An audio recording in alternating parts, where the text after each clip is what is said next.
सभी विद्यार्थियों का स्वागत है। मैं डॉक्टर उषा लामरोड, सहायक आचार्य इतिहास, राजकीय डूंगर महाविद्यालय बीकानेर से। विद्यार्थियों, हम पढ़ेंगे मौर्य कला।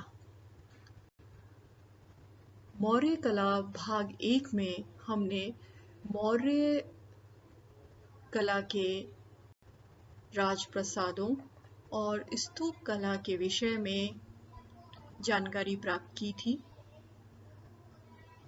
अब हम मौर्य कला के शेष पक्षों के विषय में जानेंगे। मौर्यकालीन स्तूप मौर्य कला की राजकीय कला के अंतर्गत आते हैं। स्तूप का शाब्दिक अर्थ ढेर या थुआ होता है। सबसे पहले ऋग्वेद में स्तूप का उल्लेख मिलता है। यहाँ अग्नि की उठती हुई ज्वालाओं को स्तूप कहा गया। महत्वपूर्ण व्यक्तियों के अवशेषों को मिट्टी में दबाकर सुरक्षित रखने की प्रथा बहुत पुराने समय से चली आ रही थी। कालांतर में बौद्धों ने इस प्रथा को अपनाया। महात्मा बुद्ध के महापरिनिर्वाण के बाद उनकी अस्थियों को 8 भागों में बांटकर उन पर 8 स्थानों पर समाधियों का निर्माण किया गया। सामान्यतया इन्हीं को स्तूप कहा जाता है। अशोक के शासनकाल में इन स्थलों की फिर से खुदाई की गई और बुद्ध के अवशेषों को फिर से बांटकर इन पर कई नए स्तूप बनाए गए। अशोक के बाद भी अनेक स्तूप बनाए गए। स्तूप में पूजा अर्चना आरंभ हुई, उनको अलंकृत किया गया। उनके निर्माण के लिए एक खास तरह की वास्तुकला विकसित हुई।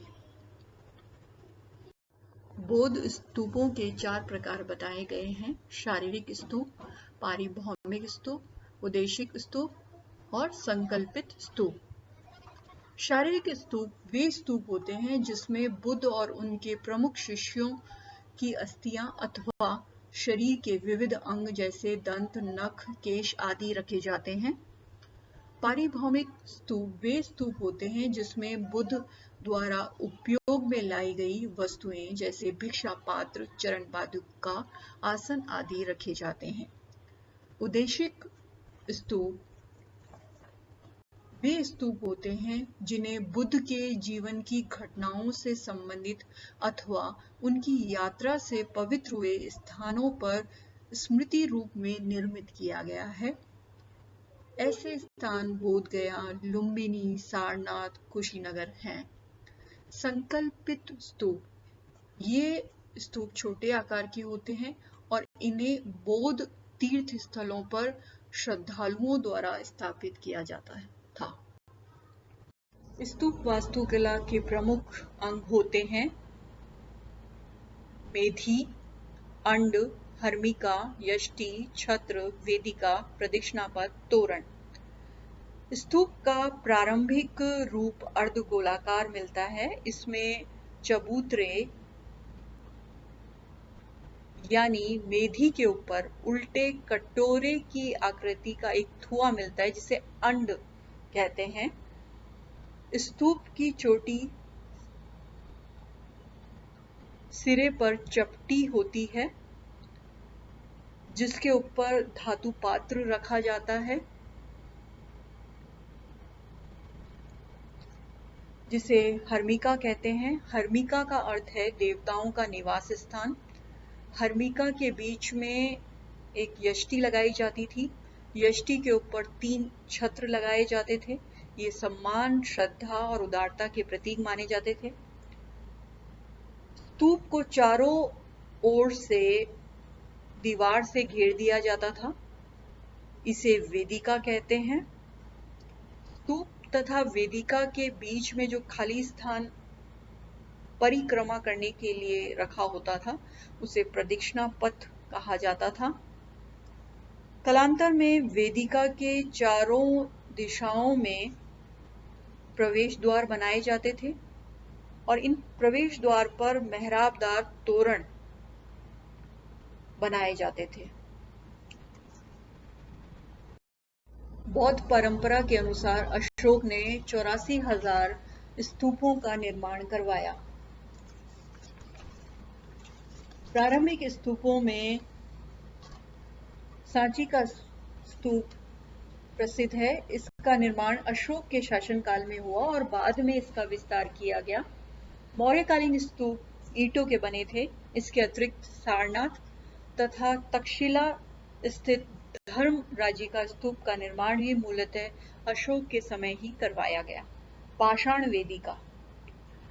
मौर्यकालीन स्तूप तथा विहार वेदिका से घिरे हुए होते थे। वेदिका के खंभों तथा उनके जोड़ने वाली लंबी पाषाण शिला पट्टिकाओं पर कमल की आकृतियां तथा कहीं कहीं पशु आकृतियां भी उत्कीर्ण मिलती हैं। पाषाण वेदिकाओं के भग्नावशेष बोधगया, सारनाथ वे पाटलिपुत्र से प्राप्त हुए हैं। गुहा विहार। मौर्य काल में पर्वत गुफाओं को काटकर आजीविकों के लिए आवास हेतु गुहा विहार का निर्माण करवाया गया। अशोक तथा उसके पौत्र दशरथ के समय में बिहार की बराबर तथा नागार्जुन की पहाड़ियों को काटकर आजीविकों के लिए आवास के लिए गुहा विहार बनाए गए। अशोक ने बराबर पहाड़ की गुफाओं को काटकर अपने शासनकाल के 12वें वर्ष में अशोक ने अपने शासनकाल के 12वें वर्ष में बराबर पहाड़ी की गुफाओं को काटकर सुदामा की गुहा तथा विष झोपड़ी गुहा का निर्माण करवाया तथा अपने शासनकाल के 19वें वर्ष में अशोक ने करण चौपड़ गुहा का निर्माण करवाया। सुदामा की गुफा में 2 कोष्ठ हैं। छत ढोलाकार है। दोनों कोष्ठों और छतों पर शीशे के समान चमकदार पॉलिश है। दशरथ के समय बनी गुहाओं में लोमेश ऋषि की गुहा उल्लेखनीय है। इसका वास्तु भी सुदामा की गुहा के समान ही है। अंतर केवल इतना है कि इसका आंतरिक कोष्ठ वर्गाकार न होकर अंडाकार है। दशरथ द्वारा नागार्जुन पहाड़ी को काटकर आजीवक भिक्षुओं के आवास हेतु गोपी, वापी तथा वत्ती गुहा बनाई गई। कालांतर में इन्हीं गुहाओं के अनुकरण पर पश्चिमी भारत में अनेक चैत्य गृहों का निर्माण किया गया। अब हम पढ़ेंगे लोक कला। मौर्य काल में स्वतंत्र रूप से कलाकारों द्वारा लोक कला के रूप में मूर्ति कला का विकास किया गया।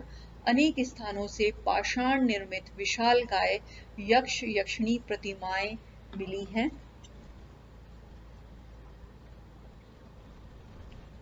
मथुरा, पद्मावती, पटना नगर के दीदारगंज से, महरौली, कुरुक्षेत्र, शिशुपालगढ़, राजघाट, बेसनगर आदि विभिन्न स्थानों से अनेक यक्ष यक्षिणी की प्रतिमाएं प्राप्त हुई हैं।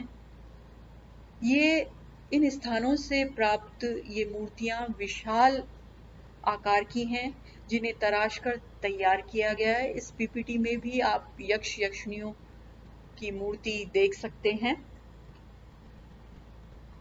इन यक्ष यक्षिणियों की मूर्तियों के शरीर पर वस्त्र तथा आभूषण अत्यंत मनोहर हैं। यक्ष यक्षिणी मूर्तियां लोक धर्म का प्रमुख आधार थीं। इन्हें देवी देवताओं के रूप में पूजा जाता था।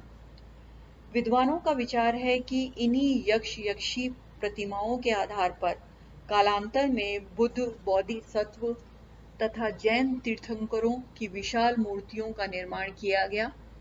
पटना के निकट लोहानीपुर तथा सारनाथ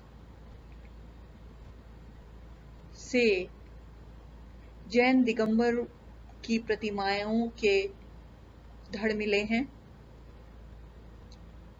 जिन पर चिकनी पॉलिश है तथा चुनार के बलुआ पत्थर से निर्मित हैं। इसी कारण से इन्हें मार्शल आर.पी. चंद्रा, कुमार स्वामी तथा विद्वानों ने मौर्यकालीन बताया है।